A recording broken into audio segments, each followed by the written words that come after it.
चलिए हम आ जाते हैं कक्षा 7 गणित। देखिए आज हम लोग हल करने वाले हैं अभ्यास 9B। अभ्यास 9B को हम लोग हल करने वाले हैं। देखिए इसमें हम लोग को दिया है ना पहला प्रश्न, निम्नलिखित गुणनखंडों निम्नलिखित व्यंजकों के गुणनखंड कीजिए। ठीक है, यहाँ पर हम लोग को इस तरह 4 प्रश्न है, 4 बीजीय व्यंजक दिया हुआ है, जबकि व्यंजकों के प्रत्येक पद में एक उभयनिष्ठ गुणनखंड है ना। चलिए यहाँ पर पद में कोई ना कोई उभयनिष्ठ दिया हुआ है ना, पहले दूसरे पद में देखेंगे तो कोई ना कोई उभयनिष्ठ है। ठीक है, तो चलिए हम लोग हल पहले वाले प्रश्न कर लेते हैं। हल पहले प्रश्न में पहला हल करेंगे और यहाँ पर हमें पहला प्रश्न दिया हुआ है यक्स और एक कोष्टक में y ऋण z है और +4 y ऋण z दिया हुआ है। ठीक है, तो चलिए हम लोग इसका गुणनखंड कर लेते हैं। देखिए ये एक बीजीय व्यंजक हम लोग को दिया है, इसमें देखिए कुल 2 पद है और बोला था कि प्रत्येक पद में कुछ ना कुछ उभयनिष्ठ है दोनों पदों में। ठीक है, तो चलिए यहाँ पर देख रहे हैं ना कि यहाँ पर y ऋण z पहले पद में भी है, y ऋण z दूसरे पद में है, यही हम लोग का उभयनिष्ठ हो जाएगा। ठीक है, तो y ऋण z को हम लोग बाहर लिख देंगे, y ऋण z है। ठीक है, इसको हमने कॉमन ले लिया, तो यहाँ पर देखिए क्या बचा, सिर्फ यक्स बचा हुआ है और यहाँ पे +4 बचा हुआ है, यक्स +4 बचा हुआ है। अभी हम लोग ना y ऋण z का ना पहले पद में गुणा कर देंगे तो ये हम लोग का बीजीय व्यंजक का पहला पद वापस आ जाएगा। ठीक है, और यहाँ पे y ऋण z का हम लोग 4 में गुणा कर देंगे, दूसरा पद वापस हो जाएगा। इस तरह से यह इस बीजीय व्यंजक का ना हम लोगों ने गुणनखंड लिख लिया। ठीक है, चलिए अब हम लोग आ जाते हैं सेकंड प्रश्न पे। सेकंड हमें दिया हुआ है, यहाँ पर है 2 और 5 + b दिया हुआ है और ऋण 7 5 + b दिया हुआ है। ठीक है, तो चलिए यहाँ पर हम लोग देख रहे हैं बीजीय व्यंजक में कुल 2 पद हैं, देख रहे हैं दोनों पदों में ना 5 + b पहले पद में भी है, 5 + b दूसरे पद में भी है, तो यही पद हम लोग का क्या हो जाएगा, यहाँ पर इन दोनों पदों में 5 + b उभयनिष्ठ हो जाएगा। ठीक है, 5 + b इन दोनों पदों में उभयनिष्ठ हो गया, तो यहाँ पर बचा क्या, यहाँ पे 2 और ऋण 7 बचा हुआ है। ठीक है, चलिए तो इस बीजीय व्यंजक में ना हम लोग दोनों पदों में 5 + b उभयनिष्ठ था, तो उभयनिष्ठ ले लिया ना, तो यहाँ पर देखिए 5 + b बचा और कोष्टक में हम लोग बचा 2 ऋण 7 है ना। तो देख रहे हैं यह राशि हमें घट रहा है, तो इसको हम लोग घटा देंगे। ठीक है, देखिए यहाँ पर हम लोग ना घटाएंगे तो देखिए यहाँ पे ऋणात्मक कम है, नहीं धनात्मक कम है, ऋणात्मक ज़्यादा है, तो ऋण का ही बचेगा है ना, ऋण 5 हम लोग का बच जाएगा। चलिए तो ऋण 5 को हम लोग पहले लिख देते हैं, यही बच जाएगा और यहाँ पर बच गया हम लोग का 5 + b। ठीक है, यही इसका इस बीजीय व्यंजक का ना यही हम लोग का गुणनखंड प्राप्त हो गया। ठीक है, चलिए एक बार फिर हम लिख देते हैं इसको, 2 5 + b था और ऋण 7 5 + b और इसका यही गुणनखंड बनेगा, ऋण 5 और कोष्टक के अंदर 5 + b। ठीक है, चलिए आ जाते हैं हम लोग थर्ड वाले प्रश्न पे। थर्ड हमें दिया हुआ है y a² + x और ऋण का चिन्ह a² + x। ठीक है, चलिए तो हम लोग देख रहे हैं ना इस बीजीय व्यंजक में 2 पद हैं, दोनों पदों में देखिए a² + a पहले पद में भी है, a² + x है ना, a² x है, a² x दोनों पदों में है, तो यही हम लोग का उभयनिष्ठ हो जाएगा। तो a² + x को हम लोगों ने उभयनिष्ठ ले लिया ना, तो देखिए पहले पद में क्या बचा, सिर्फ y बचा हुआ है, तो y बचा और यहाँ पे ऋण का चिन्ह है तो ऋण बचेगा, लेकिन यहाँ पर जो दूसरा पद था ना आप सब कुछ यहाँ से कॉमन लिए। ठीक है, तो यहाँ पर हम लोग का बचेगा क्या, सिर्फ 1 बचेगा है ना, क्योंकि देखिए यहाँ पर हम लोग 0 नहीं लिख सकते हैं, जीरो लिख देंगे यहाँ पर ना तो गलत हो जाएगा। ठीक है, क्योंकि यहाँ पर आप फिर जैसे हम लोग a² x का पहले पद में गुणा कर देंगे तो यह राशि वापस आ जाएगी। ठीक है, a² x का 1 में गुणा कर देंगे ना तभी दूसरा पद वापस आएगा। ठीक है, 0 लिख देंगे तो यहाँ पर दूसरा पद वापस आएगा ही नहीं। ठीक है, तो यही मतलब इस बीजीय व्यंजक का हम लोग का यही गुणनखंड बन गया। ठीक है, चलिए आ जाते हैं हम लोग चौथे प्रश्न पे। चौथा में दिया है, यहाँ पर दिया है a और कोष्टक में a + 3 है, ऋण 5 और 3 + a दिया हुआ है। ठीक है, तो देखिए यहाँ पर दोनों पदों में देख रहे हैं ना बीजीय व्यंजक के दोनों पदों में a + 3 है। ठीक है, a + 3 और यहाँ पर भी 3 + a दिया हुआ है ना, तो दोनों राशियाँ धनात्मक हैं, बस इधर उधर लिख दिया है ना, मतलब 3 धन 5 लिखें या 5 धन 3 लिखें है ना, दोनों का मतलब बराबर एक ही है, या दोनों राशियाँ आपस में बराबर है। ठीक है, a + 3 या 3 + a। ठीक है, यही उभयनिष्ठ हो जाएगा दोनों पदों में। ठीक है, तो या तो चाहें तो इसको a + 3 लिख दें या 3 + a लिख दें है ना, तो चलिए हम लोग लिख लेते हैं a + 3 लिख देते हैं। ठीक है, यही उभयनिष्ठ था दोनों में, तो यहाँ पर बचा क्या, एक a बचा कोष्टक में, मतलब यहाँ पर पहले पद में a सिर्फ बचा हुआ है और ऋण का चिन्ह और 5 बचा हुआ है। ठीक है, अभी हम लोग a + 3 का पहले पद में गुणा कर देंगे, a में गुणा कर देंगे तो ये पहला पद वापस आ जाएगा और a + 3 का ऋण 5 में कर देंगे तो दूसरा पद वापस आ जाएगा। ठीक है, इस तरह से इसका गुणनखंड हो गया। चलिए आ जाते हैं हम लोग क्वेश्चन नंबर 2 पे। तो क्वेश्चन नंबर 2 दिया हुआ है निम्नलिखित गुणनखंड ज्ञात कीजिए। ठीक है, हम लोग को गुणनखंड करना है, यहाँ पर हम लोग को बीजीय व्यंजक दिया गया है। ठीक है, तो चलिए हम लोग हल दूसरा वाले प्रश्न करने वाले हैं और दूसरा में भी हल करेंगे हम लोग पहला प्रश्न को। तो यहाँ पर दिया हुआ है x पर कुल 3 घात है +2x² है +5x है और प्लस 10 है, ठीक है। तो देखिए अब यहाँ पर हम लोग को इससे पहले जो प्रश्न दे रहा था ना, तो देखिए पहले में ना इस तरह से दो उभयनिष्ठ कोष्टक पहले से ही दिया रहता था, है ना, कि यह राशि क्या है, उभयनिष्ठ थी दोनों में, तो हम लोग उभयनिष्ठ ले लेते थे। अब ऐसा हमें खुद बनाना पड़ेगा, ठीक है, कि इसमें से कुछ उभयनिष्ठ हो जाए, ठीक है। तो चलिए देखिए, तो यहाँ पर हम लोग चलिए लिख देते हैं। देखिए यहाँ से ना हम लोग देखिए इन दोनों पदों में कुछ उभयनिष्ठ है। देखिए यहाँ पर एक दो पदों का जोड़ा साथ में ले लेंगे, ठीक है, इस पद और इस पद को हम लोग ले रहे हैं, ठीक है। तो देखिए इन दोनों पदों में क्या उभयनिष्ठ बनेगा, ठीक है। तो देखिए यहाँ पर हो जाएगा, देखिए यक्स पर 2 घात पहले पद में भी है, इस पद में भी है, मतलब इस पर भी है ना, 3 घात है, तो यहाँ पे 2 घात देख रहे हैं, दोनों में उभयनिष्ठ हो रहा है, ठीक है। तो यक्स पर कुल 2 घात हमने कॉमन ले लिया, तो अंदर बचेगा क्या इसमें, तो देख रहे हैं कि यहाँ पर पहले में तो यक्स पर 3 घात है, 2 घात आपने उभयनिष्ठ कॉमन ले लिया, ठीक है। तो यहाँ पर हो जाएगा सिर्फ एक यक्स बचा हुआ है, ठीक है। और यहाँ पर देखिए यक्स स्क्वायर आपने पूरा कॉमन ले लिया, तो सिर्फ प्लस 2 बचा हुआ है, ठीक है। और देखिए अब जब दूसरे पद में हम लोग आ रहे हैं ना, तो देख रहे हैं कोई चर कॉमन नहीं है, मतलब यक्स है तो यहाँ पर यक्स नहीं है ना, तो लेकिन संख्या यहाँ पर कॉमन है, ठीक है। तो यहाँ पर देखिए यहाँ पर 5 है, यहाँ पर 10 है, तो यहाँ से हम लोग 5 उभयनिष्ठ ले सकते हैं, ठीक है, प्लस 5 हमने उभयनिष्ठ ले लिया, ठीक है। तो अंदर बचा क्या कोष्टक में, यहाँ पर पहले में 5 ले लिया है, तो आप सिर्फ यक्स बचा हुआ है, और यहाँ पर 5 दूना 10 होता है ना, सिर्फ 2 बचा हुआ है, ठीक है। और ऐसा उभयनिष्ठ लेंगे ना कि यहाँ पर फिर ये चीज़ हम लोग गुणा कर दें अभी ना, तो ये वापस भी आना चाहिए। देखिए यक्स स्क्वायर का हम लोग क्या कर देंगे, यक्स में गुणा कर देंगे तो पहला पद आ जाएगा, यक्स स्क्वायर का हम लोग 2 में गुणा कर देंगे तो यहीं दूसरा पद आ जाएगा, 2 यक्स स्क्वायर आ जाएगा, और 5 का हम लोग यक्स में कर देंगे तो तीसरा पद आ जाएगा, ठीक है। और 5 का हम लोग जब 2 में कर देंगे ना, 5 दूना 10, ये सभी पद वापस आ जाएगा, मतलब हम लोग सही कर रहे हैं।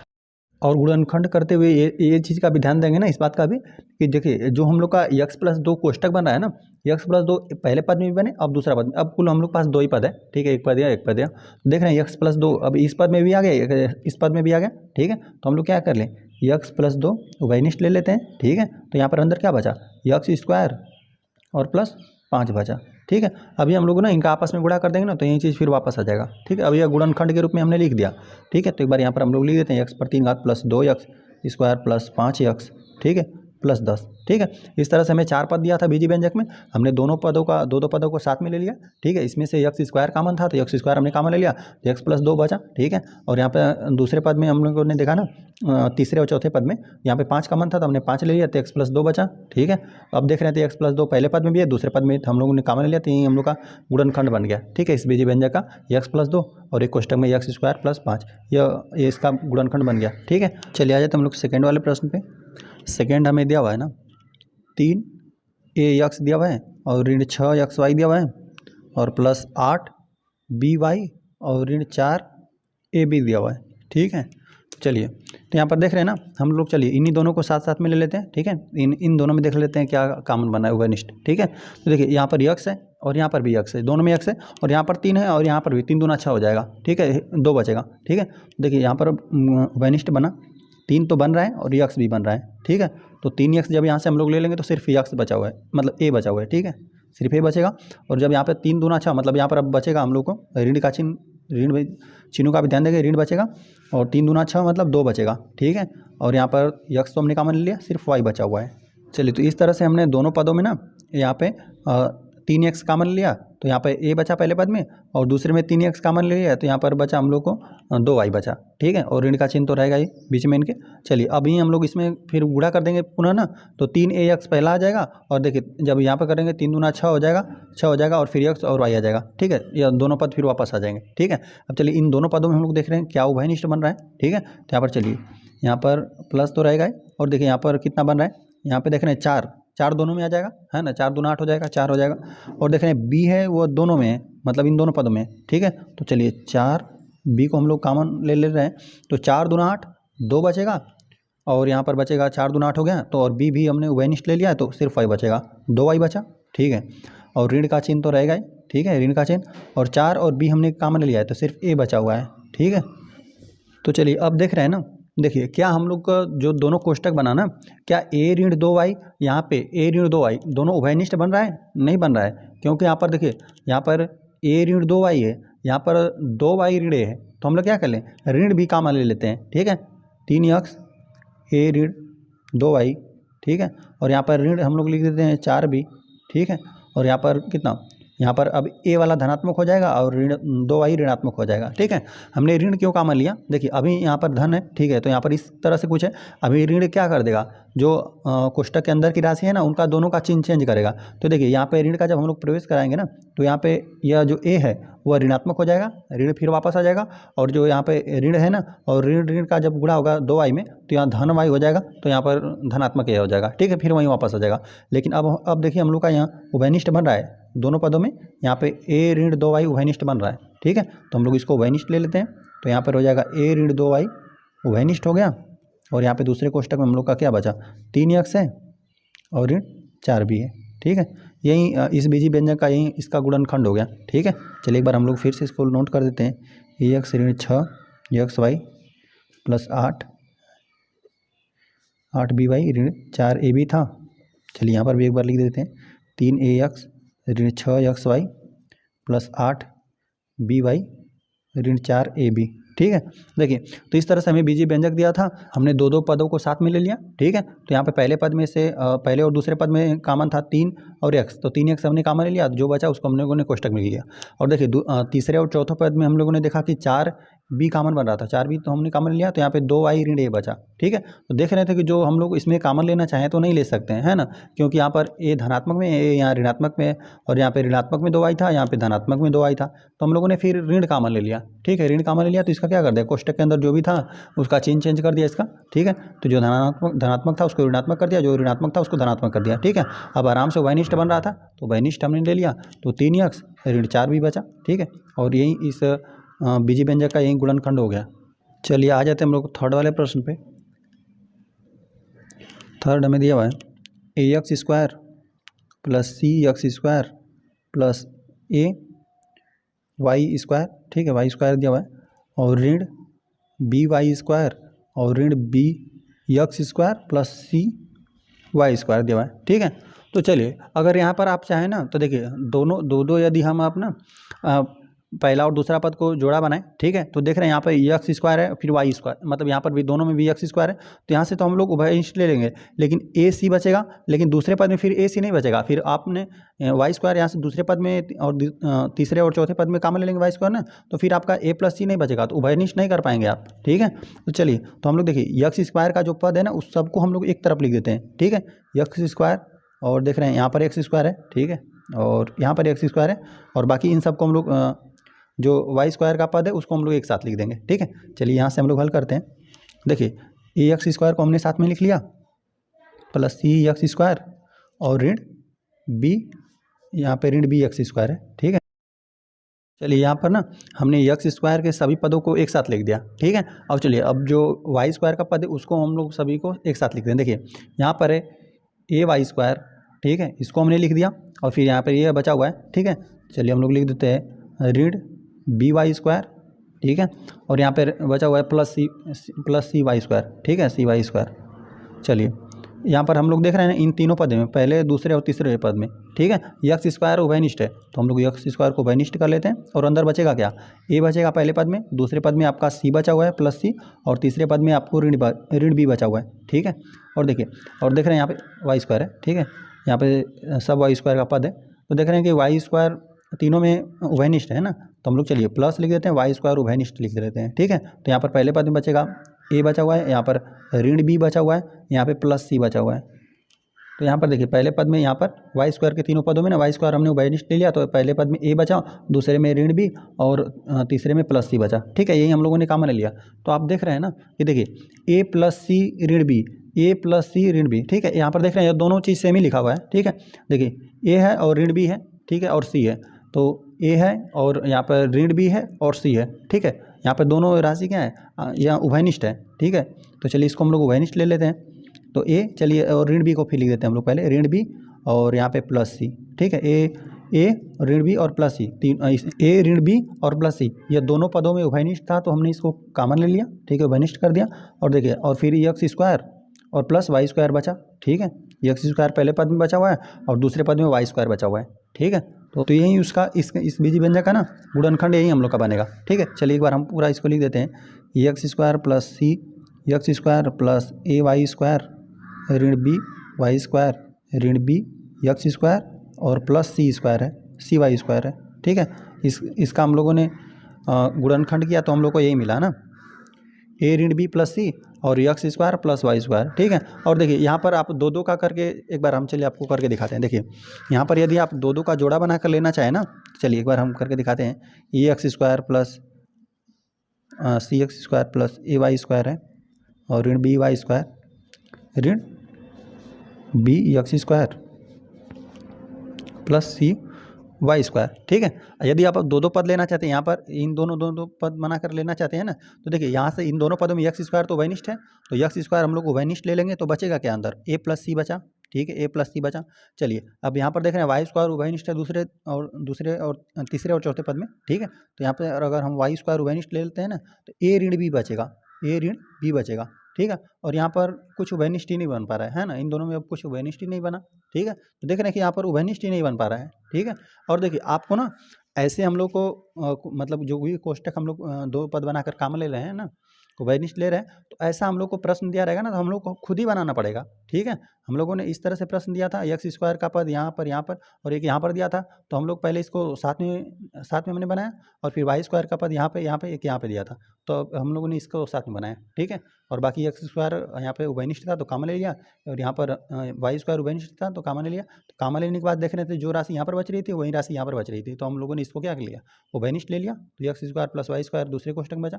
यही इस बीजी व्यंजक का ना गुणनखंड हम लोग को बना। ठीक है, इस तरह से यह प्रश्न हल हो गया। चलिए तो आ जाते हैं हम लोग क्वेश्चन नंबर 4 पे ना। चलिए क्वेश्चन नंबर 4 हम लोग को दिया हुआ है ए बी स्क्वायर। ठीक है, और ऋण ए दिया हुआ है, ऋण ए माइनस सी और गुणे में बी है और ऋण सी दिया हुआ है। ठीक है, तो देखिए एक कोष्टक तो हम लोग को बना कर दे दिया है। ठीक है, ए माइनस सी, लेकिन देखिए अच्छा ये वाला जो पद है, ठीक है, इसमें तो ए माइनस सी उभयनिष्ठ है।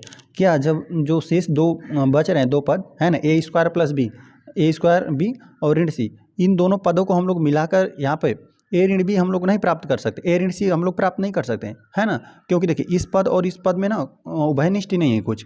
ठीक है, तो यहाँ पर ए ऋण सी, तो ए ऋण सी में ना हम लोग को बी का गुणा करना पड़ेगा। ठीक है, देखिए अगर ये हम लोग का पहला पद हो गया, तो क्या यहाँ पर जो पद बच रहा है ए बी स्क्वायर और ऋण सी, इसमें कुछ अब उभयनिष्ठ बचा हम लोग का, कुछ उभयनिष्ठ ही नहीं बन रहा है। ठीक है, तो इसका हम लोग गुणा करेंगे और अपने हिसाब से हम लोग ला लेंगे। ठीक है, चलिए तो हम लोग इसका गुणा कर देते हैं, ए बी स्क्वायर तो रहेगा ही, और यहाँ बी का हम लोग गुणा कर देंगे पहले पद में, है ना। चलिए पहले बाहर तो ऋण का चिन्ह है, तो यहाँ पर कोष्टक बनाकर हल करते हैं, है ना।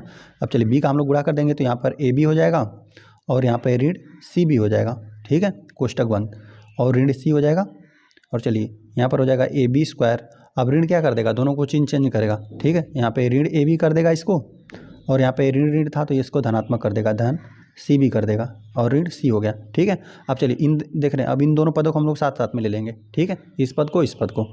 ठीक है, तो यहाँ पर देख रहे हैं ए बी इस पद में भी है और इस पद में भी है ए बी। ठीक है, तो ए बी हम लोग उभयनिष्ठ ले लेते हैं, ए बी उभयनिष्ठ हमने ले लिया। तो देखिए तो ए तो एक ही बार था, तो ये तो उभयनिष्ठ हो गया पूरा, और यहाँ पर लेकिन बी क्या है, दो बार है, तो एक बार आप उभयनिष्ठ ले लिए ना, तो अभी एक बार बचा हुआ है। ठीक है, ऋण, लेकिन यहाँ पर देखिए ए बी आप पूरा ले लिए, बार उभयनिष्ठ ले लिए ना, तो यहाँ पर सिर्फ एक बचा हुआ है। ठीक है, क्योंकि यहाँ पर ए बी का हम लोग बी में गुणा कर देंगे तो पहला पद आ जाएगा, और ए बी का एक में गुणा कर देंगे तो दूसरा पद भी वापस आ जाएगा। ठीक है, और प्लस का चिन्ह बना देते हैं। यहाँ पर देखिए इन दोनों पदों में सी उभयनिष्ठ है।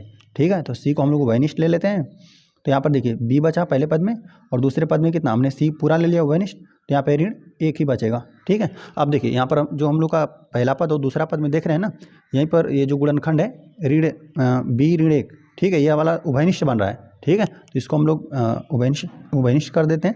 ठीक है, बी ऋण एक उभयनिष्ठ हो गया, तो क्या बचा, यहाँ पे पहले पद में हम लोग का ए बी बचा हुआ है और दूसरे पद का प्लस सी बचा हुआ है। ठीक है, यही इस बीजी व्यंजक का ना यही गुणनखंड बन गया। ठीक है, चलिए यहाँ पर हम लोग लिख देते हैं ए बी स्क्वायर ऋण ए ऋण सी बी और ऋण सी। ठीक है,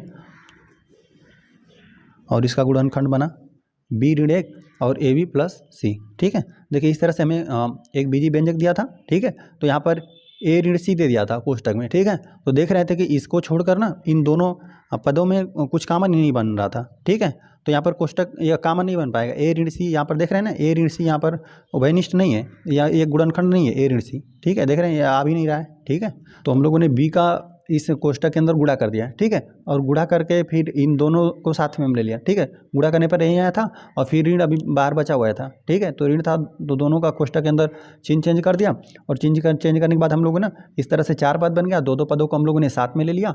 तो ए बी यहाँ से पहले पद में उभयनिष्ठ बन रहा था, दूसरे में सिर्फ सी बन रहा था। तो हम लोग को देखिए दोनों का कोष्टक सेम मिल रहा था, है ना। तो सेम मिला तो यही हम लोग उभयनिष्ठ बन गया। तो यहाँ पे ए भी बचा था और यहाँ पे दूसरे पद में प्लस सी बचा था। तो इस तरह से इस बीज व्यंजन का ये हम लोग को गुणनखंड प्राप्त हो गया। चलिए आ जाते हैं हम लोग 5वें वाले प्रश्न पे।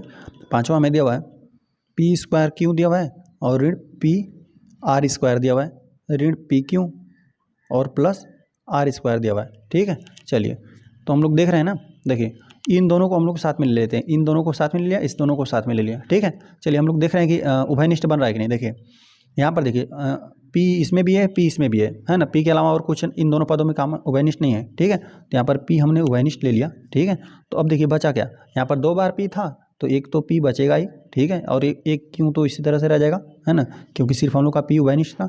ऋण का चिन्ह, ठीक है, पी उभयनिष्ठ आप ले लिए तो आर स्क्वायर आपका बचा हुआ है, ठीक है, कोष्टक बंद।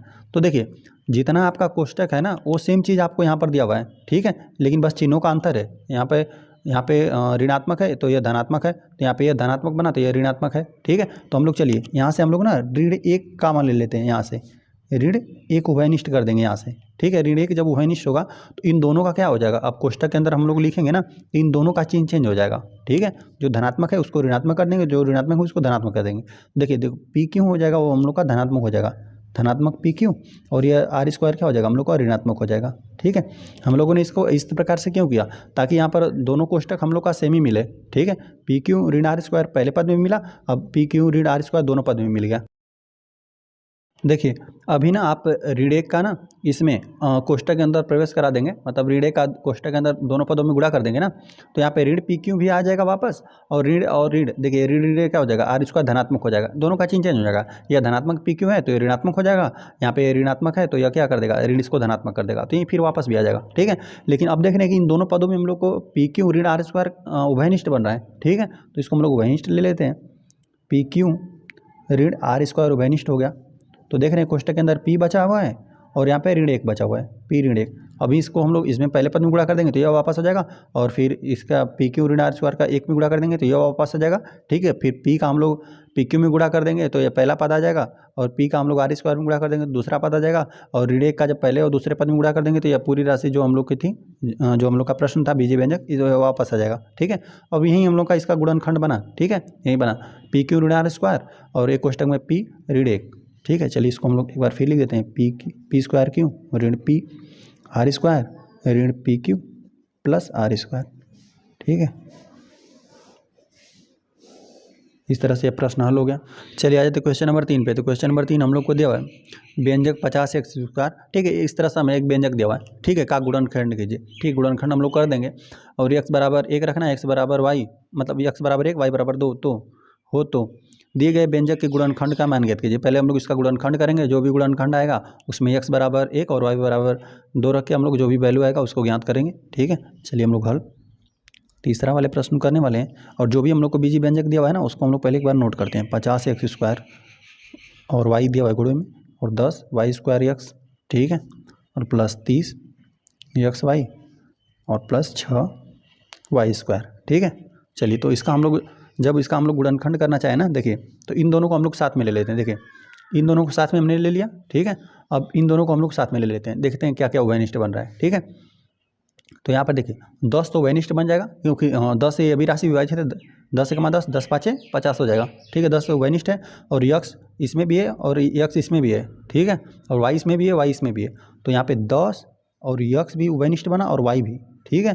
तो देखिए जितना भी आप उभयनिष्ठ ले लेते हैं ना, उस उभयनिष्ठ से आप ना इसमें पहले पद में भाग दे देंगे तो आपको पता चल जाएगा क्या बचा हुआ है, ठीक है। उभयनिष्ठ मतलब यहाँ पे 10 से भाग देंगे, 10 5 50 बचा हुआ है। यहाँ पे यक्स वाई से भाग दे देंगे तो यक्स क्या हो जाएगा, 2 घाते तो 1 विभाजित हो जाएगा, सिर्फ यक्स बचा और वाई तो अब विभाजित हो जाएगा, ठीक है। तो इसी तरह से होता है, ठीक है। तो यहाँ पे 10 से यक्स वाई यहाँ पे उभयनिष्ठ हो गया ना, तो यहाँ पे 5 बचा हुआ है, क्या, क्योंकि हम लोग गुणा कर देंगे ना, 10 5 50 भी हो जाएगा, और यक्स का एक्स में कर देंगे तो यक्स स्क्वायर हो जाएगा, और वाई का इसमें कर देंगे तो फिर वाई भी एक वाई है, ठीक है, वो वापस आ जाएगा, ठीक है। और यहाँ पर देखिए 10 काम ले लिए हम लोग, तो यहाँ पर संख्या तो कुछ बचा नहीं, एक ही बचा हुआ है, गुणा में 1 तो रहेगा ही हमेशा, और यहाँ पर और यहाँ पे एक्स वाई कॉमन ले लिए तो सिर्फ एक्स भी आप कॉमन ले लिए, वाई स्क्वायर में तो वाई कॉमन ले लिए, सिर्फ एक वाई आपका बचा हुआ है। ठीक है, बस इतना ही बचा हुआ है आपका। तो यहाँ पे देख रहे हैं 6 5 30 होता है, तो 6 भी पूरा कॉमन हो जाएगा, 6 इसमें से कॉमन है। ठीक है, और वाई कॉमन है ना, एक्स तो इसमें है ही नहीं। ठीक है, तो 6 हो जाएगा कॉमन और वाई कॉमन हो जाएगा। ठीक है, तो 6 5 30। ठीक है, तो 5 बार विभाजित हो जाएगा। तो देखिए अब इसमें हम लोग गुणा कर देंगे ना, तो 6 5 30 वापस आ जाएगा। ठीक है, और देखिए वाई तो आपने एक कॉमन ही ले लिया, सिर्फ आपका एक्स बचा हुआ है। ठीक है, और यहाँ पे प्लस का चिन्ह, यहाँ पे 6 आपने पूरा कॉमन ले लिया तो सिर्फ एक ही बचा है, तो इसी तरह नहीं देंगे। और वाई स्क्वायर है तो एक वाई आपने कॉमन लिया तो एक वाई तो बचा हुआ है। चलिए इस तरह से हम लोग ना 4 पद दिया था बीजी व्यंजक का, तो हम लोगों ने पहले दूसरे पद को साथ में ले लिया, तीसरे चौथे को एक साथ में ले लिया। ठीक है, तो यहाँ से 10 उभयनिष्ठ था इन दोनों पदों में, संख्या 10 उभयनिष्ठ था और एक्स वाई उभयनिष्ठ था, तो हमने उभयनिष्ठ ले लिया। तो यहाँ पे बचा 5 बचा हुआ है, और यहाँ पे 5 एक्स पहले पद में और दूसरे पद में बचा वाई बचा। ठीक है, अभी इसका गुणा कर देंगे ना तो फिर यहीं वापस हो जाएगा पहला पद, इसमें वाई का गुणा कर देंगे तो दूसरा पद भी वापस आ जाएगा। और देखें तीसरे चौथे पद में क्या उभयनिष्ठ था, 6 पूरा उभयनिष्ठ हो रहा था क्योंकि 6 5 30 हो जाता है, तो यहाँ पे 6 भी उभयनिष्ठ हो गया, और वाई क्योंकि यहाँ पर एक्स इसमें नहीं था तो सिर्फ 6 वाई उभयनिष्ठ हमने लिया, तो यहाँ पर बच गया 5 है ना। अभी हम लोग गुणा कर देंगे तो 6 5 30 हो जाएगा और एक्स वाई वापस आ जाएगा। और यहाँ पे दूसरे पद में ना वाई 6 वाई है, 6 वाई का इसमें वाई में गुणा कर देंगे तो 6 वाई स्क्वायर आपका वापस आ जाएगा। ठीक है, अब चलिए यहाँ पे देख रहे हैं ना, अब 2 पद बन गया, दोनों पद में देख रहे हैं कि यहाँ पर भी 5 प्लस वाई है और यहाँ पे 5 प्लस वाई है। ठीक है, तो यहाँ पे दोनों पदों में है तो यहाँ पर यह उभयनिष्ठ हो जाएगा, 5 एक्स प्लस वाई उभयनिष्ठ हो गया। तो यहाँ पर बचा क्या, 10 एक्स वाई बचा यहाँ पे पहले पद में से, और दूसरे पद में से सिर्फ 6 वाई बचा। ठीक है, तो अब इस बीजी व्यंजक का हम लोगों ने गुणनखंड यही कर लिया। ठीक है, एक कोष्टक में आया 5 एक्स प्लस वाई और दूसरे कोष्टक में 10 एक्स वाई प्लस 6 वाई। ठीक है, अब यही हम लोग का ये गुणनखंड बना। चलिए एक बार फिर से हम पूरा लिख देते हैं, 50 एक्स स्क्वायर वाई, ठीक है वाई है सिर्फ, प्लस 10 वाई स्क्वायर है, Y square X plus 30 X Y plus 6 Y square का हम लोगों ने गुणनखंड प्राप्त किया, 5 एक्स प्लस वाई। ठीक है, एक कोष्टक में दूसरे कोष्टक में 10 एक्स वाई और यहाँ पे प्लस 6 वाई। ठीक है, यही हम लोग गुणनखंड मिला, और जो भी गुणनखंड मिला है उसमें आप रख दीजिए x बराबर 1 वाई बराबर 2 रख दीजिए। हम लोग लिख देते हैं व्यंजक के गुणनखंड में x बराबर 1 तथा y बराबर 2 प्रतिस्थापित करने पर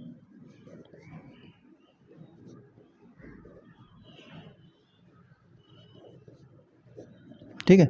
चलिए यही हम लोग का गुणनखंड व्यंजक का ना, तो चलिए एक बार हम लोग फिर से यहाँ से लिख देते हैं, 5 एक्स प्लस वाई है गुणनखंड और 10 एक्स वाई प्लस 6 वाई है। ठीक है, तो चलिए जब यहाँ पर हम लोग एक्स बराबर 1 रखेंगे ना तो 5 गुणते 1 हो जाएगा। ठीक है, प्लस वाई का वैल्यू हम लोग का 2 है तो यहाँ पर 2 हो जाएगा, कोष्टक बंद।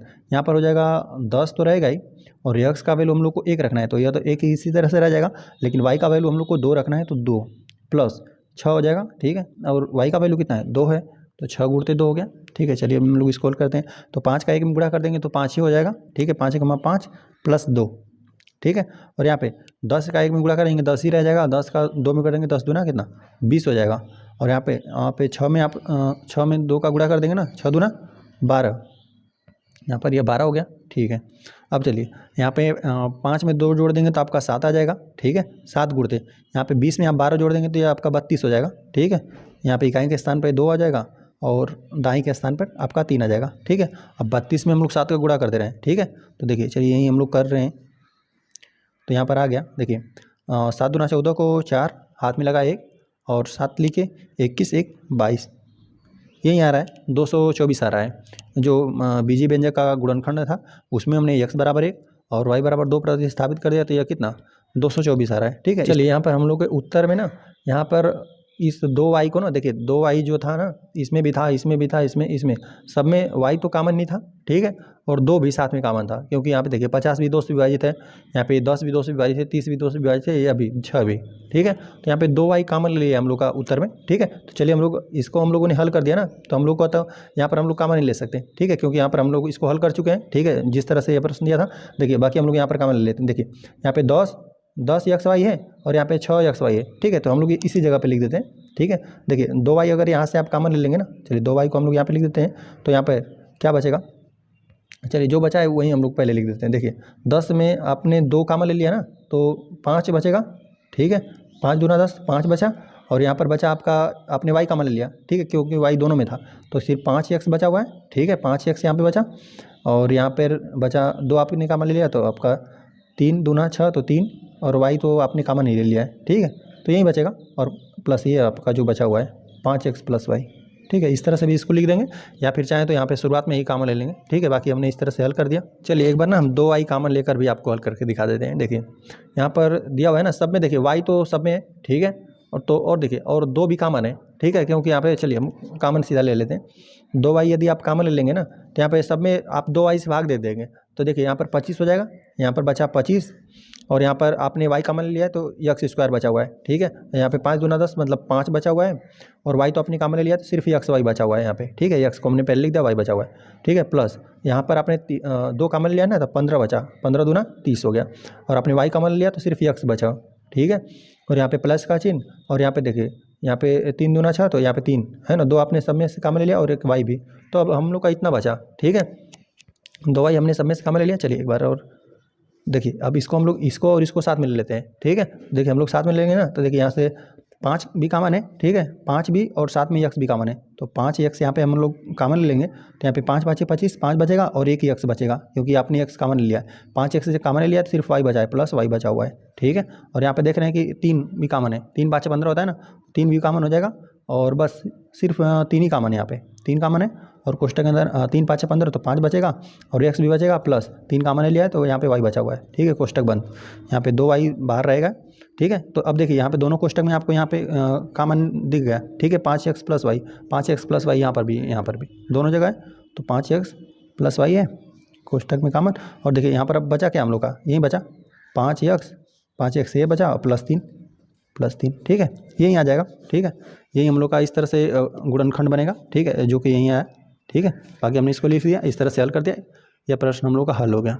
चलिए हम आ जाते हैं क्वेश्चन नंबर 4 पे। तो क्वेश्चन नंबर 4 हम लोग को दिया हुआ है, उस समकोण त्रिभुज की भुजाएं ज्ञात करें जिसका क्षेत्रफल b² प्लस ab/2 है, ठीक है। चलिए हम लोग हल करने वाले हैं चौथे प्रश्न को।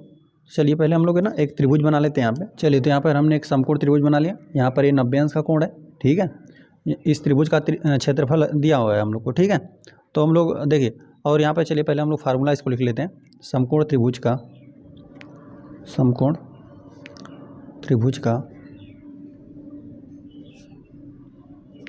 क्षेत्रफल 1/2 गुणते होता है आधार गुणते, ठीक है, आधार गुणते ऊंचाई, ठीक है। तो हम लोग मान लेंगे, यहाँ पर मान कर हल करेंगे, क्योंकि हम लोग का देखिए क्षेत्रफल यहाँ पर दे दिया गया है पहले से ही, ठीक है। तो हम लोग अब ऐसा तो नहीं कर सकते कि कौन x है कौन y है, ठीक है। तो चलिए हम लोग मान लेते हैं, माना त्रिभुज, समकोण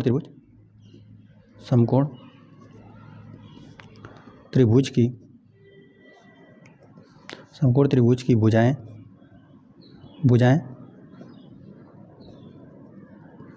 क्रमशः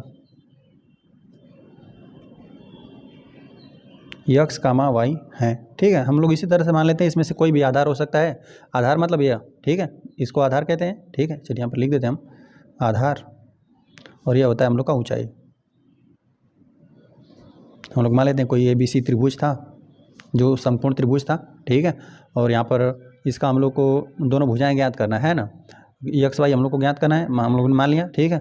और यहाँ पे त्रिभुज का, समकोण त्रिभुज का क्षेत्रफल होता है 1/2 आधार गुणते ऊंचाई, यही फार्मूला होता है, ठीक है, इसको याद रखेंगे। तो देखिए हम लोगों ने मान लिया कि समकोण त्रिभुज की भुजाएं क्रमशः x y है, ठीक है। तब हम लोग लिख देते हैं, तब समकोण त्रिभुज का क्षेत्रफल, मतलब x y अगर भुजा है तो क्षेत्रफल क्या हो जाएगा, समकोण त्रिभुज का क्षेत्रफल हो जाएगा 1/2, ठीक है, 1/2 आधार गुणते ऊंचाई। हम लोग मान लेते हैं इसमें से आधार कोई है कोई ऊंचाई है, लेकिन यही दोनों भुजाएं हैं, ठीक है। तो यहाँ पर हो जाएगा गुणते x गुणते y, ठीक है, ये हम लोग का क्षेत्रफल है। लेकिन हम लोग को प्रश्न में यहाँ पर ये दिया हुआ है ना, चलिए हम लोग को प्रश्नानुसार दिया हुआ है,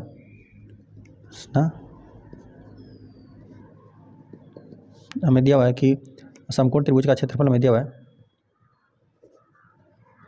समकोण त्रिभुज का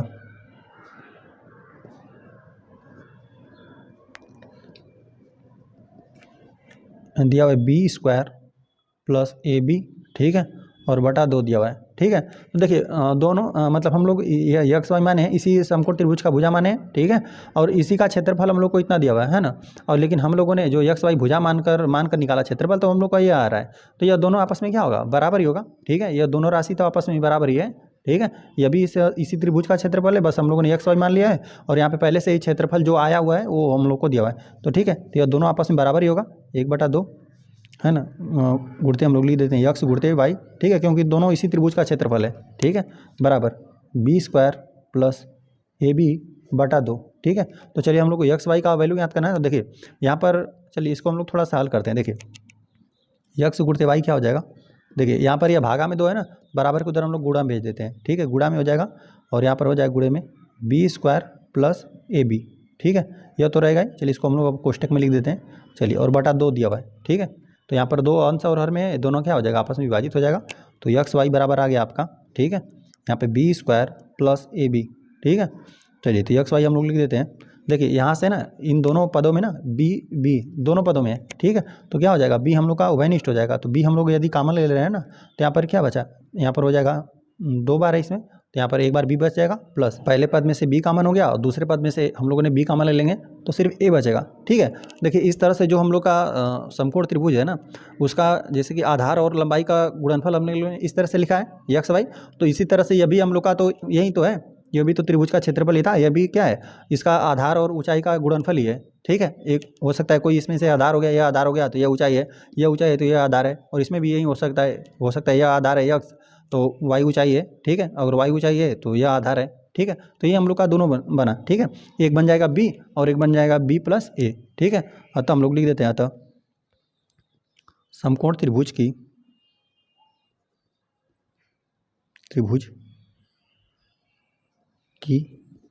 दोनों भुजाएं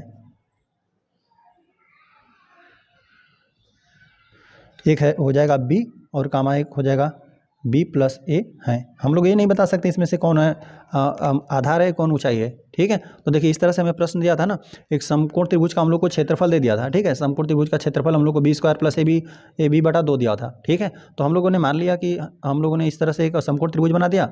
और देखिए समकोण त्रिभुज का यही होता है क्षेत्रफल का फार्मूला 1/2 आधार गुणते ऊंचाई। ठीक है, तो आधार गुणते ऊंचाई होता है। तो मान लेते हैं हम लोग कि माना समकोण त्रिभुज की भुजाएं एक्स कामा वाई हैं। ठीक है, हम लोग मान लिया कोई एक्स है, या तो आधार एक्स होगा तो यह ऊंचाई वाई हो जाएगा, और ऊंचाई वाई है तो यह एक्स हो जाएगा। ठीक है, इस तरह से इसमें से कोई भी हो सकता है। ठीक है, तो तब समकोण त्रिभुज का क्षेत्रफल क्या हो जाएगा, है ना, हम लोगों ने एक्स वाई माना है, तो 1/2 आधार गुणते ऊंचाई यह क्षेत्रफल हो जाएगा। लेकिन हम लोग को प्रश्न में दिया था कि क्षेत्रफल यह है। ठीक है, b² प्लस AB/2 है। ठीक है, तो यहाँ पर ये दिया है, तो हम लोगों ने क्या कर देंगे, ये दोनों क्षेत्रफल आपस में बराबर ही है। ठीक है, दोनों बराबर है, दोनों को हमने हल कर दिया। यहाँ पर 1/2 इधर भागा में था, उधर गुणा में भेज दिया, 2 से 2 आपस में विभाजित हो गया, और इसमें से देख रहे थे कि b² ना दोनों में से कॉमन था। ठीक है, उभयनिष्ठ था, तो हमने इसको कॉमन लिया, तो एक हम लोग का इसमें से कोई आधार बन जाएगा, कोई ऊंचाई बन जाएगा। ठीक है, अतः हमने लिख दिया कि समकोण त्रिभुज की दोनों भुजाएं b और कामा एक है, एक b हो जाएगा और एक क्या हो जाएगा b प्लस a हो जाएगा। ठीक है, या फिर यहाँ से भी समझ सकते हैं ना, देखिए यहाँ से भी हम लोग को जैसे जो दिया था, जो क्षेत्रफल दिया था, है ना, तो 1/2 जैसे 1/2 इसका, तो ये तो यह फार्मूले के लिए हो जाएगा, जो क्षेत्रफल का फार्मूला था 1/2, तो 1/2 है इसका, इसके लिए इस्तेमाल हो गया। और यहाँ से b देख रहे थे कॉमन था, और एक कोष्टक में b प्लस a बचेगा, मतलब a प्लस b बचेगा, तो एक कोई आधार हो जाएगा, कोई ऊंचाई हो जाएगा। इस तरह से यह प्रश्न हल हो गया। चलिए, तो इस तरह से अभ्यास हम लोग का समाप्त हो गया। वीडियो पसंद आए तो चैनल को सब्सक्राइब जरूर करें।